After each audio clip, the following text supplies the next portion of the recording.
My name is Elena Rodriguez. I'm 68 years old. What I'm about to tell you, it changed my life forever.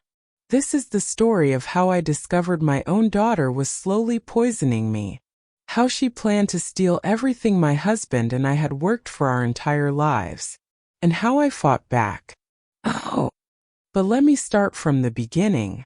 I was born in 1956 in a small coastal town in California. My parents? They were immigrants. They worked in the fish canneries 12-hour shifts, 6 days a week. We didn't have much. But we had love. We had family. And back then, I thought that was everything. I met Roberto when I was 22 years old. It was at a community dance. He was shy, standing in the corner with his friends. But when he finally asked me to dance, God, I'll never forget his smile. We got married a year later, in 1979. We had nothing. I mean nothing. $20 between us and dreams bigger than the ocean. Roberto started a small boat repair business. I worked as a seamstress. We lived in a tiny apartment above a laundromat. Some nights we had to choose between turning on the heat or buying groceries. But we were happy. We had each other. And honestly, that was enough. Our daughter Sophia was born in 1982. Oh, she was perfect. Dark curls, these bright, beautiful eyes, and a smile that could light up the whole room. Roberto and I, we poured everything into that little girl. Every Sunday, Roberto would take her down to the docks. He'd show her the boats, teach her about the tides, tell her stories about the sea. And me? I made all her clothes by hand. Every single dress, every little sweater. Each stitch was filled with love. But as Sophia grew up, things started to change. By the time she was in high school, she was embarrassed by us. Her friends had bigger houses, newer cars, parents with office jobs, and there we were, still in our modest little home, still working with our hands. I remember this one day. Sophia came home crying. One of the girls at school had mocked her dress, the one I'd made for her birthday. Sophia wasn't crying because of that mean girl. No, she was crying because she was ashamed of me, of us. Oh, that was the first time I saw it. That look in her eyes. Shame. Sophia went to college. She studied business. That's where she met Derek Thornton. Derek came from money. His family owned car dealerships. Lots of them. When she brought him home to meet us, I'll never forget the way he looked at our house, like it was beneath him. This is quaint, he said. That fake smile on his face. Very authentic. Roberto and I tried so hard to make him feel welcome, but there was something cold about Derek. Something calculating. And Sophia? She was different around him. Harder. More. I don't know. More like him. They got engaged after graduation. The wedding was this huge, elaborate affair. Derek's parents paid for most of it. The whole time Roberto and I felt completely out of place. During the reception, I overheard Derek's mother talking to someone. She said, and I quote, "Well, at least Sophia is marrying up. Poor thing, coming from such humble circumstances." That hurt. God, that hurt. After the wedding, we barely saw Sophia. She and Derek moved to Los Angeles. They bought this massive house. $800,000. More money than Roberto and I had seen in our entire lives. When they did visit, it was always brief. And Sophia? She seemed embarrassed by everything. Our furniture. Our neighborhood. Our whole way of life. Oh. Then, in 2018, everything changed. Roberto was diagnosed with pancreatic cancer. Stage 4. The doctors gave him 6 months to a year. Oh. I'm sorry. Even now it's hard to talk about. Sophia came home when we told her. But even in that moment, when her father had just gotten a death sentence, she seemed distracted. How are you financially, Mom? She asked. Will you be able to manage the medical bills? What kind of question is that? Your father is dying and you're asking about money? But I answered. I told her Roberto had a life insurance policy. We had savings. We'd be okay. I should have seen it then. The way her eyes lit up. The way Derek leaned forward, suddenly interested. Roberto fought hard. But cancer doesn't care how strong you are. He passed away on a February morning in 2019. He was holding my hand. His last words were, I'll always love you, Elena. Oh. The funeral was small but beautiful. Our neighbors came. Roberto's friends from the docks. People who had known us for decades. Derek looked bored the whole time. He kept checking his phone. After Roberto died, I inherited everything. $400,000 in life insurance. $200,000 in savings and retirement. Our house was worth about $350,000. Almost $1 million total. I told Sophia I'd live simply and leave it all to her when I died. That's when everything started to change. 3 months after the funeral, Sophia suggested I move in with them. You shouldn't be alone, Mom, she said. She seemed so concerned, so caring. Derek and I have plenty of space. You can help us with the house. I was lonely. I was grieving. The house felt so empty without Roberto. So I said yes. I sold my home and moved to Los Angeles. That was the biggest mistake of my life. Sophia and Derek's house was enormous. 5 bedrooms. A pool. Marble everywhere. It should have felt like a palace. But instead, it felt cold. Empty. Wrong. The first few weeks were okay. Sophia spent time with me. Derek was polite. But I started noticing things. Collection notices that Derek would quickly hide. Whispered arguments late at night about money. One evening I heard Derek on the phone in his office. No, I told you I need another month, he was saying. My wife's mother is here now, it's complicated. Yes, I know how much I owe. When I asked Sophia about it, she dismissed me. Oh, Derek's just refinancing some investments.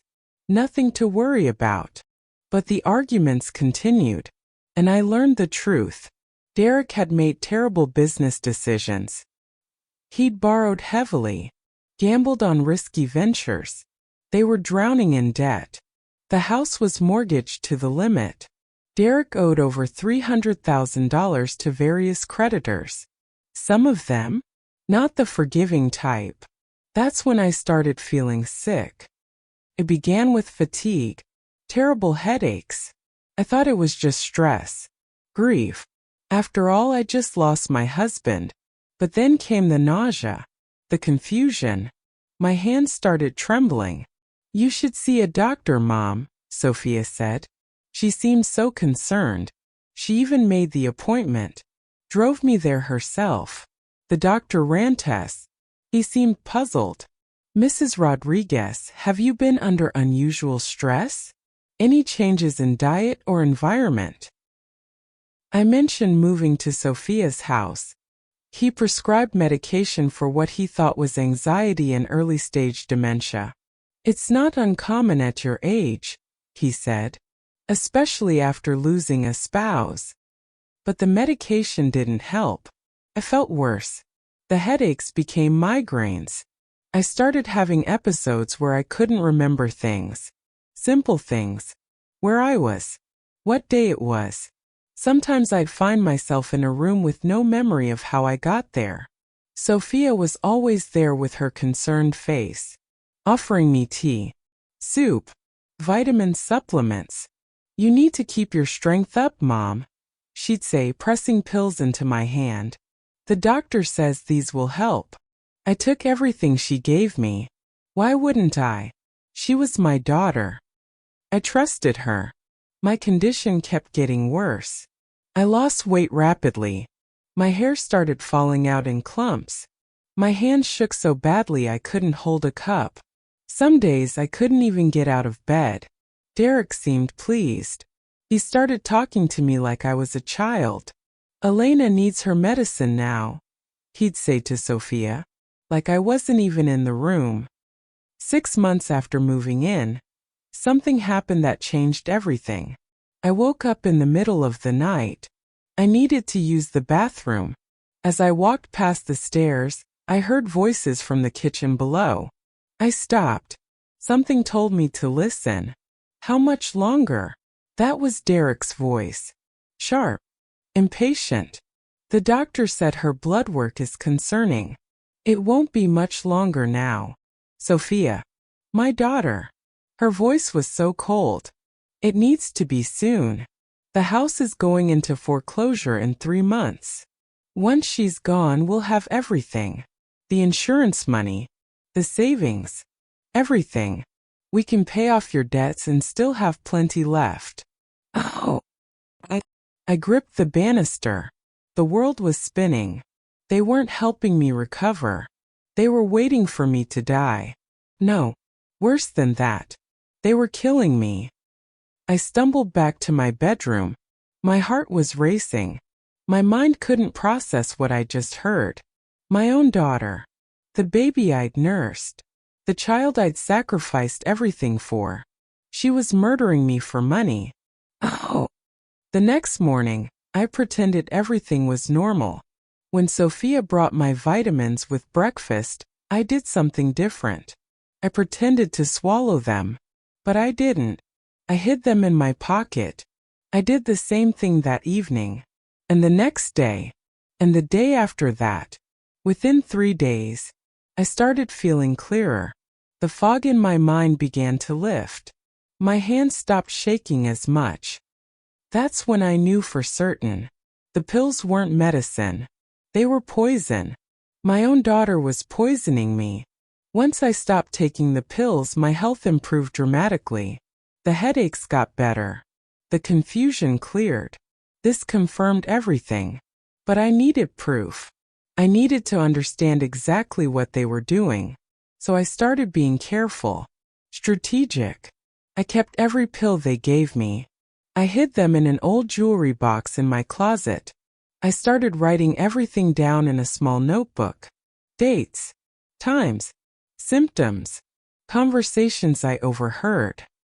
I also started searching the house when they were gone. One day I found something in Derek's office. Hidden in the back of a filing cabinet. A folder marked, Financial Planning. Inside were documents that made my blood run cold.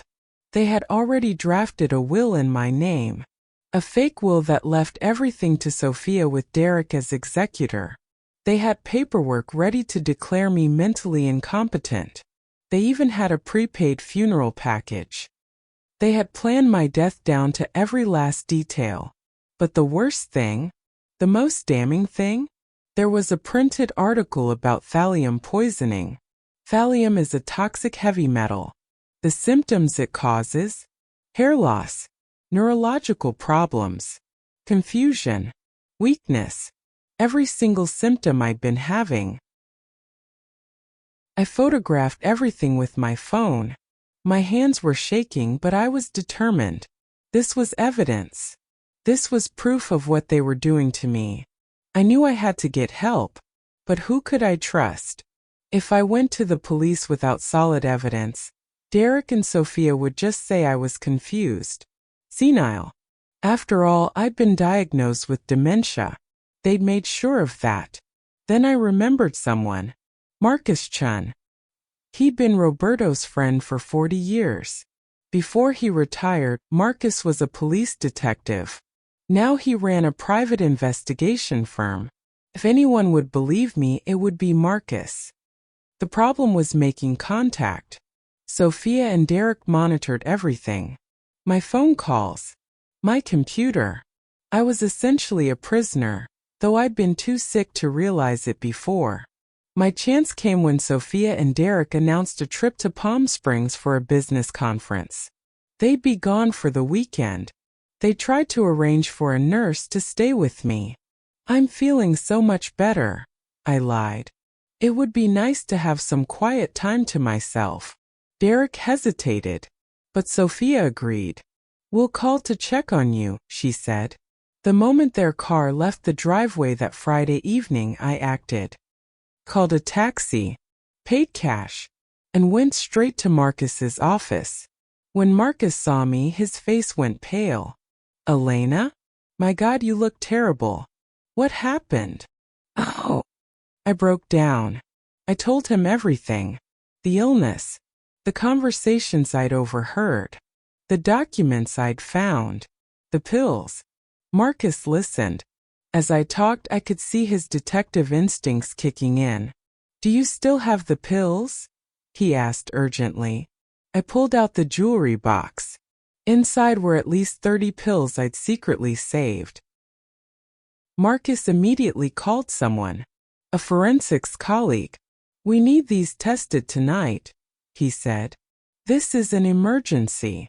While we waited for results, Marcus recorded my statement. He photographed the documents I'd found. He was building a case. Elena, he said seriously, if what you're telling me is true, Sophia and Derek are committing attempted murder.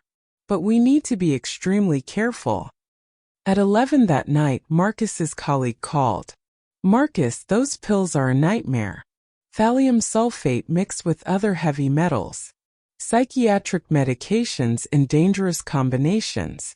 Even some rat poison. Whoever was taking these would definitely die within a few months. And it would look natural. Organ failure from old age. They weren't just trying to kill me. They were torturing me. Making me suffer slowly so it would look like I died of natural causes. Marcus and I worked through the night planning our strategy. He explained that we needed more evidence. The pills and documents were good, but a smart lawyer might find ways around them. We need to catch them in the act, Marcus said. I know it's asking a lot, but you need to go back to that house. Pretend nothing has changed. Meanwhile, I'll be conducting surveillance and gathering more evidence. The thought of going back terrified me, but I knew it was necessary. I'll do it, I said. For Roberto. Marcus gave me a tiny recording device disguised as a button on my cardigan. He also gave me a panic button to wear as a necklace. Oh. Sunday evening I went back. Before Sophia and Derek got home. My heart was pounding. But I wasn't just a victim anymore. I was gathering evidence. When they arrived, Sophia seemed surprised. Mom, you look better. Did you rest well? Yes, darling, I said sweetly. I'm feeling much more like myself. I saw them exchange a look. That night, Sophia brought my evening medications with warm milk. Make sure you take all of these, Mom. You missed 2 days. I smiled, took the pills from her hand. The moment she left the room, I spit them out. The recording device captured everything. Over the next 2 weeks, I played the perfect victim. Every pill Sophia gave me was saved. Every conversation was recorded. Marcus had also installed hidden cameras in the house. Legal because I was a resident who consented. The recordings revealed horrifying conversations. She's tougher than I thought, Derek complained one evening. Your mother should have been dead by now. We need to increase the dosage, Sophia replied. Maybe double the thallium in her morning pills. Marcus was also investigating their finances. Derek owed money to loan sharks. Dangerous people. There were threats. Messages saying he'd be dealt with if he didn't pay within 60 days. Sophia's real estate business was failing too. She'd been stealing from client escrow accounts to cover expenses. They were desperate, drowning, and they saw my death as their only way out. Marcus wanted them caught red-handed, so we staged a medical emergency. One morning, I pretended to collapse in the kitchen. I was convulsing. I'd secretly bitten into a soap-filled capsule to create foam at my mouth. Sophia found me and called 911. But the ambulance that arrived?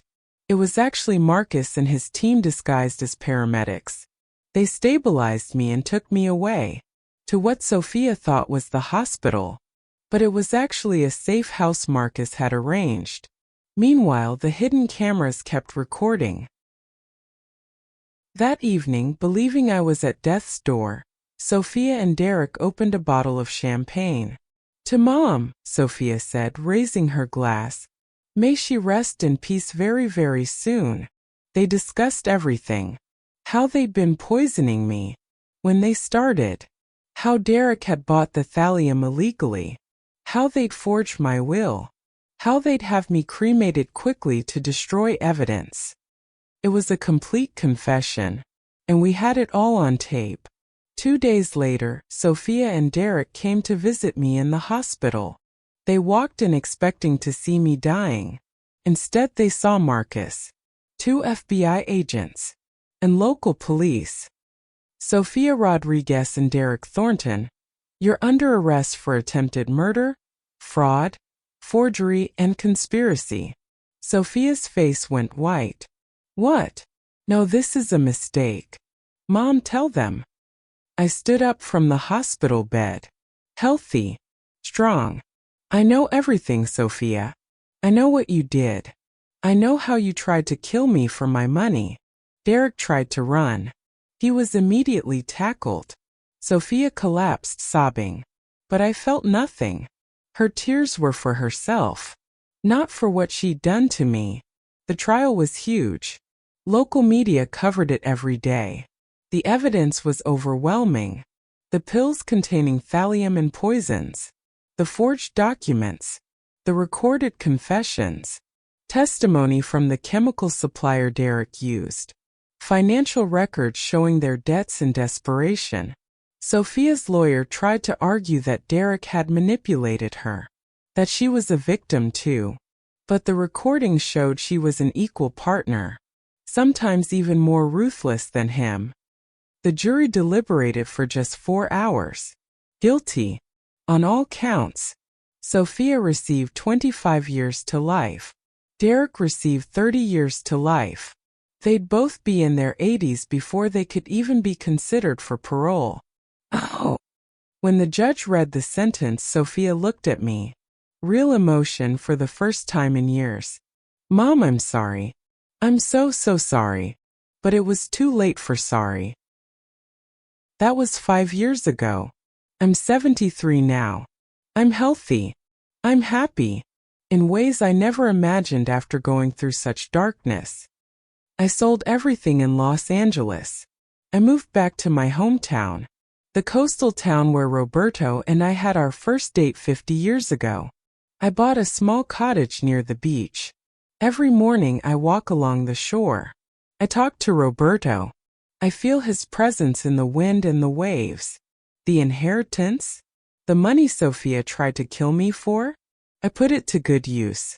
I established the Roberto Rodriguez Foundation for Elder Abuse Prevention. We provide free legal services, investigation assistance, safe houses for elderly people who suspect family members are hurting them. Marcus Chun runs the foundation with me.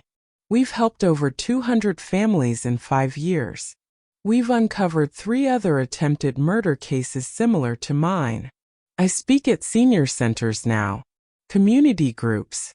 I tell people about the warning signs of elder abuse. Trust your instincts. I tell them. If something feels wrong, investigate. Don't let blood relation blind you to danger. You're never too old to fight back. Sophia writes me letters from prison. Every month. Filled with apologies and explanations. She blames Derek. Blames stress. Blames the debt. I don't read them anymore. The first few times I did. I was looking for some trace of the daughter I raised. But all I found were excuses. She's sorry she got caught. Sorry her life was ruined. But she's not truly sorry for trying to murder me. Derek never wrote. He's in maximum security. Got into several violent fights with other inmates. I heard he tried to kill himself once. I feel nothing about that. Not satisfaction. Not pity.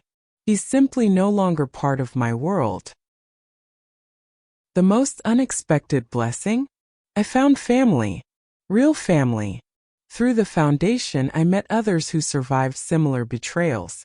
We formed a support group, 8 of us, all elderly people who were targeted by family members. There's Patricia. Her son tried to force her into a nursing home to steal her farm. There's James. His nephew drained his accounts. There's Yuki. Her daughter had her declared incompetent to seize her investments. We meet every Tuesday evening for dinner. We've become family to each other. Real family. Built on care and respect, not blood obligation. We celebrate birthdays together. Support each other. Share joy in having reclaimed our lives. Last year, I did something I never thought I'd do. I started dating. His name is Antonio. He's 74. A widower. We met at a community garden. He's kind, patient, and most importantly, he has his own money and asks nothing of mine. Elena, he told me on our 3rd date, I don't care about your wealth. I care about your laughter, your strength, your beautiful spirit. Those words meant everything to me. The nightmares have mostly stopped. For the first year after the trial, I'd wake up panicked, thinking I was back in that house, feeling the fog descending on my mind. But time heals. Therapy helps. I see a counselor who specializes in trauma. You're not a victim, she reminds me. You're a survivor who fought back.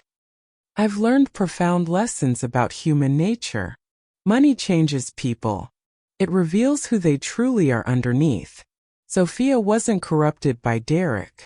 She was always capable of what she did. The money just gave her permission to show her true self. I've also learned that family is a choice. Biology doesn't make someone family. Love does. Loyalty does. Genuine care does. Marcus Chun is more family to me than Sophia ever was. But perhaps most importantly, I've learned it's never too late to start over. At 68, facing death, I could have given up. Instead, I fought back. At 73, I'm living my best life. I visit Roberto's grave every week. His headstone reads, "Beloved husband, honest man, remembered always." I bring fresh flowers. I tell him about my week, about the families we've helped, about Antonio, about my new life. Oh, I did it, mi amor. I whisper. I survived. I fought back. And I turned our pain into something that helps others. Sophia tried to destroy me, but I'm stronger now than ever. I hope you're proud. In the wind through the trees, I swear I can feel his answer. He is proud. Last month, a young woman came to the foundation. Her name was Maria. She suspected her brother was poisoning their elderly mother. She was terrified. Didn't know what to do. Didn't think anyone would believe her. I sat with her, held her shaking hands, told her my story, explained how we could help. I watched hope return to her eyes. "You mean I'm not crazy?" she asked. "No," I told her. "And we can stop it. You found us in time." 2 months later, Maria's brother was arrested. The mother was saved. Justice prevailed again. Maria now volunteers with us, helping others the way we helped her. These are the moments that give my survival meaning. People sometimes ask if I'll ever forgive Sophia. Oh, the answer is complicated. I don't hate her anymore. Hate takes too much energy and I have better things to do. But forgiveness? That's something she'd have to earn. Not with letters full of excuses, but with genuine change. If she ever truly takes responsibility, if she ever shows real remorse, then maybe. But that's not my focus. My focus is on living fully, helping others, honoring Roberto's memory with every day I have left. I turned 73 last month. Antonio threw me a surprise party. 73 balloons. A cake that said, Survivor, Fighter, Inspiration. Marcus gave a speech about how I changed his life. My Tuesday dinner group sang to me, tears in their eyes. Looking around at all those faces, people who genuinely cared about me, I realized something profound. Sophia tried to kill me, but she actually gave me a gift. She showed me who I truly am underneath the polite mother, the grieving widow, the soft-spoken elderly woman. I am strong. I am smart. I am a fighter who doesn't give up even when death is being served in pill form by my own daughter. And I am valuable, not because of money, but because of the love I give and the lives I touch. This morning, I walked along the beach where Roberto proposed in 1978. The sun was rising, painting the sky in oranges and pinks. The waves crashed in their eternal rhythm. I felt grateful, truly deeply grateful. Grateful to be alive, grateful to have escaped, grateful for justice, grateful for second chances, grateful for every morning I wake up clear-headed and healthy, knowing each day is mine to live fully. Sophia tried to take everything from me. My life, my money, my dignity, my future. Instead, she lost everything while I gained more than I ever imagined. I gained purpose, real family, new love, and the unshakable knowledge that I'm stronger than anything life can throw at me. To anyone listening who suspects they're being abused by family members, trust your instincts. Document everything. Seek help. You are not paranoid. You are not crazy. You are not alone. Organizations like ours exist to help you. You deserve to live your final years in peace and safety, not in fear of those who should love you most. And to those who would exploit elderly family members, know that we are watching. We are helping your intended victims. We are gathering evidence, and we will ensure you face justice. My story didn't end in that poisonous house in Los Angeles. It didn't end in a courtroom with guilty verdicts. It continues every day. In the lives we save, the families we protect, the love we share. I am Elena Rodriguez. I survived my daughter's attempt to murder me, and I chose to turn that darkness into light. Oh, this is my story. This is my truth. And this is my triumph. You know, people ask me all the time, Elena, how did you do it? How did you find the strength? And I tell them the truth. I didn't know I had that strength until I needed it. None of us do. We all have reserves of courage we don't know exist, buried deep inside, waiting for the moment when we absolutely need them. For me, that moment came when I heard my daughter planning my death. When I realized that if I didn't fight, I would die, and she would get away with it. That's when something awakened in me. Something fierce. Something that said, no, not like this. Not without a fight. I think about Roberto every single day. What he would say if he could see me now. I think he'd be proud. Not just that I got justice, but that I turned our tragedy into something that helps others. That's what he always did. Help people. When someone's boat engine broke down, Roberto would fix it for free if they couldn't afford to pay. When a neighbor needed help, he was there. He taught me that life isn't about what you accumulate. It's about what you give, who you help, the difference you make. Sophia forgot that lesson, or maybe she never learned it. She saw life as a competition, as something to win at any cost. But she lost everything, and I gained everything that truly matters. Last week, something beautiful happened. A woman came to our foundation. Her name is Grace. She's 82 years old. Her grandson had been stealing from her for years, forging checks, taking her credit cards. When she confronted him, he threatened to have her declared incompetent and put in a home. Grace was terrified. She thought she had no options. that she was too old, too weak to fight back. We helped her. Marcus investigated. We found evidence. The grandson was arrested last Thursday. When Grace heard the news, she broke down crying. But they weren't tears of sadness. They were tears of relief, of freedom.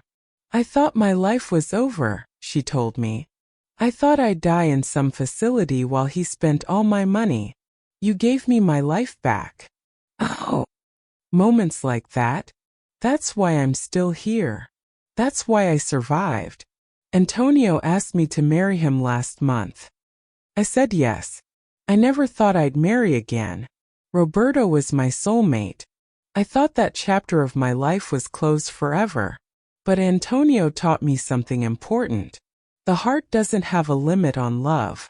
Loving him doesn't diminish what I had with Roberto. It honors it. Roberto would want me to be happy, to be loved, to live fully until my last breath. So I'm getting married. At 73 years old. Can you believe it? The wedding will be simple. On the beach where Roberto and I had our first date. Just close friends. My Tuesday dinner group. Marcus and his family. People who genuinely love me. Sophia won't be there. Obviously. But in a way Roberto will be. In the wind. In the waves. In every moment of joy. I've been thinking about legacy lately. What I'll leave behind when I'm gone. Sophia thought legacy was money, property, things you can hold in your hand. But real legacy? It's the lives you touch, the people you help, the difference you make.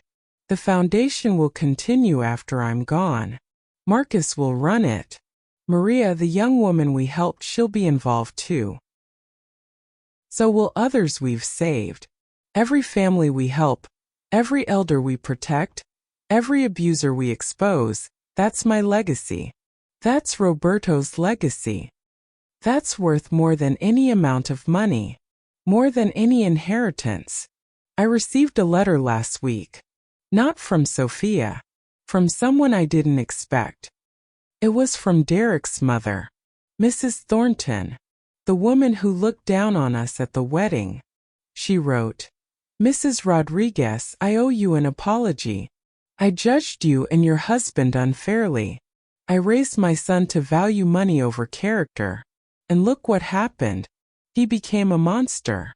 While you, with your humble circumstances, showed more strength and dignity than anyone in my family ever has. I'm sorry.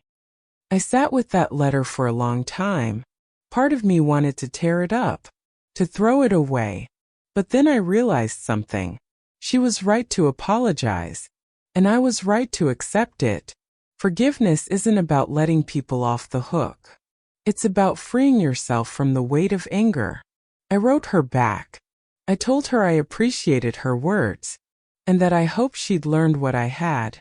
That true wealth has nothing to do with money. The foundation is expanding.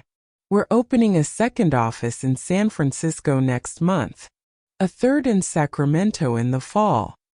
We've partnered with law enforcement agencies across California, training them to recognize the signs of elder abuse, teaching them how to investigate these cases properly. We've also started a hotline, 24 hours a day, 7 days a week. Anyone who suspects they're being abused can call. We'll help them, no matter what. Last month alone, we received over 300 calls. 300 elderly people reaching out for help. Oh, can you imagine? 300 families where someone might be facing what I faced. And now they have somewhere to turn. That's Roberto's legacy. That's what his life and his death meant. People sometimes ask me if I ever think about what could have been. If Sophia had been different. If she'd stayed the loving daughter I raised. Of course I do. Every parent who loses a child, even when that child is still alive, thinks about the what-ifs. What if I'd raised her differently? What if I'd seen the signs earlier? What if I'd been a better mother? But my therapist helped me understand something crucial. Sophia's choices were her own. I gave her love. I gave her values. I gave her every opportunity to be a good person. She chose differently. That's on her, not on me. I can't carry the guilt for her actions. I can only be responsible for my own. And my choice was to fight back, to seek justice, to turn tragedy into purpose. I'm at peace with that choice. Last Sunday, I did something I hadn't done in 5 years. I went through old photo albums, pictures of Sophia as a baby, as a little girl, on her first day of school, her high school graduation. I let myself cry, really cry, for the daughter I lost, for the relationship we'll never have, for the grandmother I'll never be to children she might have had. I grieved, fully, completely, and then I closed the album, put it away, and I let it go. That little girl in those photos? She's gone. She stopped existing years before she tried to kill me. The person in prison now? That's not my daughter. That's a stranger who made terrible choices. I can mourn the child who was without forgiving the adult who is. Antonio and I are planning our honeymoon. Can you believe it?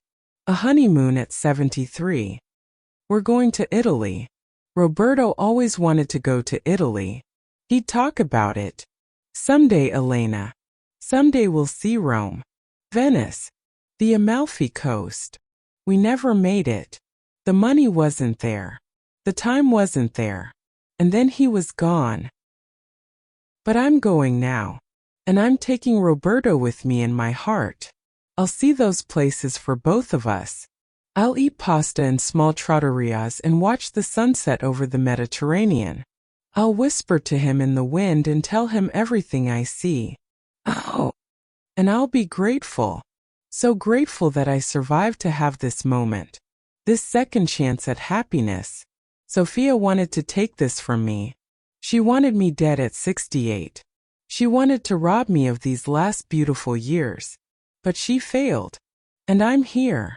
Living. Thriving. Happy. That's the best revenge. Not hatred. Not bitterness. Just living well. I want to tell you something important. Something I've learned through all of this. If you're elderly, or if you have elderly parents or relatives, please listen carefully. Financial abuse of the elderly is more common than you think. It's happening in families just like yours, just like mine was. The warning signs are there if you know what to look for. Adult children who are suddenly very interested in your finances, who pressure you to change your will, who want power of attorney, who suggest you're too old to manage your own affairs, unexplained withdrawals from your accounts, bills that aren't being paid even though you have money, signatures on documents you don't remember signing, isolation from friends and other family members, someone controlling who you see, who you talk to, what you do, and physical symptoms, unexplained illness, medications you don't remember getting, feeling confused or sick after eating or drinking things your family gives you. If you're experiencing any of this, please get help. Call Adult Protective Services. Call the police. Call a foundation like ours. Don't wait. Don't make excuses. Don't let love blind you to danger. I almost died because I trusted too much. Don't make my mistake. You know what the hardest part is? Even now. It's not the betrayal. It's not even the physical suffering I went through. It's the loneliness. The loss of family. I don't have a daughter anymore. I don't have grandchildren. I don't have that connection that most people my age have. Holidays are different. Mother's Day is hard. Birthdays come and I know Sophia is somewhere alive, but she's not my daughter anymore. But I've learned to redefine family. My Tuesday dinner group? That's my family. Marcus. He's like a son to me. Antonio's children have welcomed me. They call me on holidays. They include me in family gatherings. Family isn't just blood. Family is who shows up. Who cares? Who loves you without conditions. I have that. It looks different than I expected. But I have it. I'm writing a book. Did I mention that? A publisher reached out after hearing my story. They want me to write about everything that happened, to help other people recognize the signs, to inspire survivors. I'm calling it The Daughter Who Poisoned Me, a survivor's story of betrayal and redemption. It's hard to write, reliving everything, but it's also cathartic. And if my story can save even one person, it's worth it. Marcus is helping me. So is my therapist. We're being careful to focus not just on the horror but on the hope, the survival, the triumph. Because that's what I want people to take away from this. Not that family members can be monsters, though they can, but that you can survive. You can fight back. You can reclaim your life. At any age. In any circumstances. You are stronger than you know. I'm running out of time here, so let me say this. My name is Elena Rodriguez. I'm 73 years old. 5 years ago, my daughter tried to murder me for inheritance money. She failed. I survived. I fought back. I got justice. And I turned my pain into purpose. Today I'm happy. I'm healthy. I'm loved. I'm making a difference. I have a man who loves me for who I am. I have friends who are family. I have work that matters. I have a legacy that will outlive me. Sophia is in prison. She'll be there for at least 25 years. Maybe longer. She lost everything she tried to steal from me. And me? I have everything that truly matters. So to anyone listening who's going through something similar, don't give up. Don't be silent. Don't let them win. Fight back. Get help. Survive. Because you deserve to live. You deserve justice. You deserve peace. And I promise you, on the other side of this darkness there is light. There is hope. There is a beautiful life waiting for you. Oh. Thank you for listening to my story. Thank you for caring about what happened to me. And if you know someone who might be experiencing elder abuse, please share this story with them. Let them know they're not alone. Let them know help exists. Let them know survival is possible. Roberto, mi amor, if you're listening, I did it. I survived. I fought for us. And I'm living the life you would have wanted for me. A life of purpose, of love, of making a difference. I'll see you again someday. But not yet. I still have work to do. Lives to save. Love to give. Wait for me on the other side, my darling. And know that every day I make you proud. Oh. This is Elena Rodriguez. This is my story. And this is my promise to you. No matter what you're facing, no matter how dark it seems, you can survive. You can thrive. Never give up. Never surrender. And never let anyone, not even family, take your life from you. Fight back. Survive. Thrive. That's my message. That's my legacy. And that's the end of my story. Thank you. Did you like my story? Let's meet in the comments. If this story touched your heart or helped you in any way, please consider subscribing to the channel and sharing it with others who might need to hear it. For resources on elder abuse prevention, visit the National Center on Elder Abuse or contact your local adult protective services. Remember, you are never too old to fight for your life. You are never too weak to seek justice. And you are never alone. Thank you for listening. See you in the next story.